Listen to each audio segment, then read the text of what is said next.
Today's show is brought to you by Oldie But Goodie.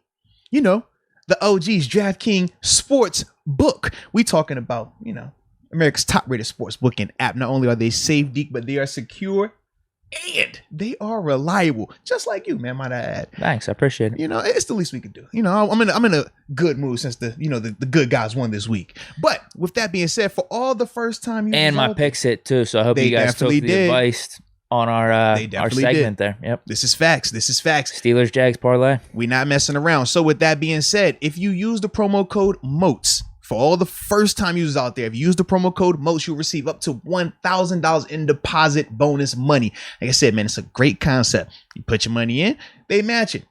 It's that simple. Can't go wrong with it, all right? And we know we got postseason action, so you definitely don't want to miss out on that.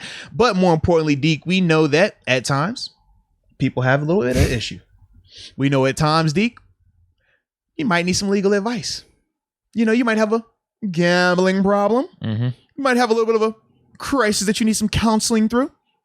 Referral service, boy, you know what I would tell them? What's that? If you have a gambling problem,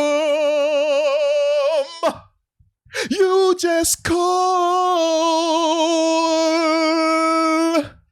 1-800-GAMBLER. 1-800-GAMBLER, ladies and gentlemen. So a botched snap nullifies a sack, though. Uh-oh. We there. Talking about the TJ Watt. What people thought was the sack initially to win or to. Is there another one where he could have got like half a sack too? The Cam Hayward one. That was the penalty though. They're trying to get something for that one too, right? Is there an appeal going on? I heard there was some type of appeal the Steelers are trying to make. So it's not like the teams don't do. It's Elias Sports. They're the independent statistician for the NFL. So they you can recommend certain plays for them to take a look at and stuff like that.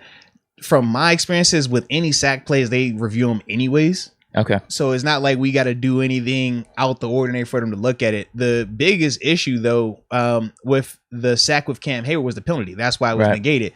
That's no different than you get an interception, but a guy was offsides or was a pass interference or was a defensive holding. It just nullifies it. So that was why that sack didn't count. Now, the one that everybody's trying to make a case for is the fumble snap at the beginning. Now, in Pittsburgh, I understand why. And I understand we're going to make that case that it was a pass play. Not as a Pittsburgh person, though. I understand why it's called an aborted play from personal experiences. From what they told me directly, because I had this happen on a couple of occasions now. They said, even if, it looked like a guy was running a route and guys were pass blocking, how do we know if it was a draw or a run play or a legit pass play? Because of when the snap is fumbled, you just don't know. And I was like, well, I see this guy running a route. I see this old lineman pass set and all these other things that show it's a clear pass play. The quarterback, even once he picked the ball, he tries to run and get out of it. But that was what they said. And it's happened on multiple occasions. They're like, well, it could be a draw. It could be instead of a play action, it could be a legit run play. We don't know because everything was thrown off with the fumble snap. And that's why they call it as an aborted play. So if that is still the case, I don't anticipate anything changing for TJ in regards to the record. Now, hopefully, Elias has changed their stance on that.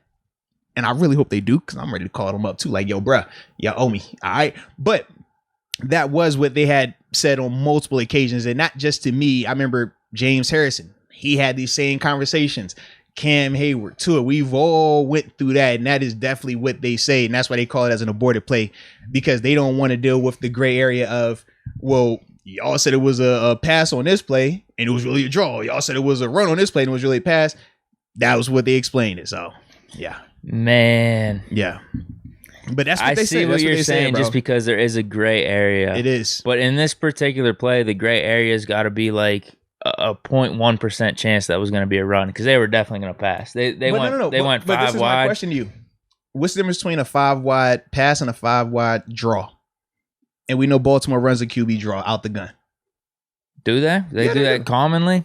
It don't matter how common it is, but it is. They run a QB draw. 2nd and 8, dude, this was looking like a pass to me. But it goes to what you're saying. There's a gray area. And so funny thing is this, right? You would assume that 3rd and 8 is a pass play always, right? You know what the New York Giants ran yesterday? A quarterback sneak on 3rd and 8. Quarterback sneak. Well, that was probably a dumb play. No, it was. Everybody was looking like, yo, what are you doing? But they still did it. And that's part of this is like, just because that's how they've always called it. Then and that's how they've always called it because they don't want to deal with these questions like how we just brought it up. Like, oh, what if it was this? What if it was that? Or the tendencies is like they don't want to deal with that. They keep it as cut and dry because every week you got to think how many people. I mean, we all league round because this is money you're talking about. This is big. Like every week we on the phone with them, bro. Check this play out too. Hey, send that play. Hey, yo, send that play in there too, man. Like you want to send along. And that's why for them they're like, nope. These are our rules. It's how we stick by it. And they don't really, sway off of that because of that. Now, like I said, they could have changed. I've been retired for a couple of years now. I hope that is the case. But from my personal experience, that was why. And that's what they've always said. Man. Yeah, bro. I don't like that one. Yeah, but for me, I was more upset with. Because when I first saw it, it's just one of those things. The eye test, yeah, it's a sack. Yeah, but the only reason we're saying is a sack is because we know he was hunting for a sack. We know he needed a sack for the record. They heard the commentator saying it. If the commentator just first thing he said was, "Oh, it's a nice tackle for loss, forced fumble," no one in that building screamed sack. But because them commentators, that was the first thing out their mouth, and I remember watching it like, I don't necessarily think that's that from just the personal experiences. Then you get everybody just kind of jumping on that train and then, oh man, yeah, we're supposed to be a sack. And I was like, I get it. And I hope, like I said, I hope it is. I hope they change it because man, he got to get the record instead of just tying it. Tying it is still dope as heck though. He's forever going to be mentioned when you talk about that award. But I know from just personal experience, that was what they have said before. Felt like he was still trying to make a play though. The definition of an aborted play is, it snapped over his head or something like that. I don't think you give a sack for that. He just looked like he picked it up and was trying to make a play again. I mean, he snapped it off his butt. From the beginning of the play, it was bad. Did he? Yeah. Is that why it was a grounder? That's why it was on the ground. It snapped off his butt. Yeah. He was in the gun. He snapped, the center snapped the ball like he thought Huntley was under center. And Huntley was in the gun. So that's why it looked the way it looked. But once again, when you watch the play, what happens? Huntley's scrambling down there to pick up the ball. And then by the time he gets it up, turns around, what happened? TJ punches it out. So how can you definitively say without a shadow of a doubt that it was going to be a pass play? And that's why they call it a 99% sure it was. But is 99 100%? It's not. Well, I get that's what you're talking about. Because in the court of law, that's what they go with. They say without a shadow of a doubt. So if you got that 1%, that's enough. And that's why they view it as an aborted play. I think there is something though. No, it's the rule. Yeah. How do you change the rule? I don't know, but it goes back to some of those catch rules in the past. The Jesse James catch. It's just like, seriously, man. If you're out of a bar drinking, is this a catch?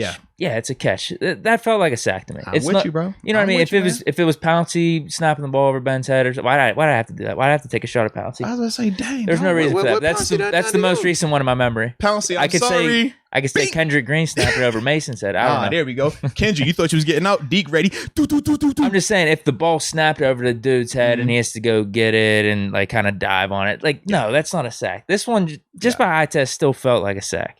I said, man, I hope it is, bro.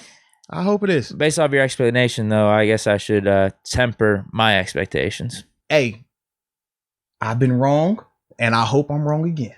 That's all I'm gonna say. It would be dope. I've been wrong, and I hope I'm wrong again, man.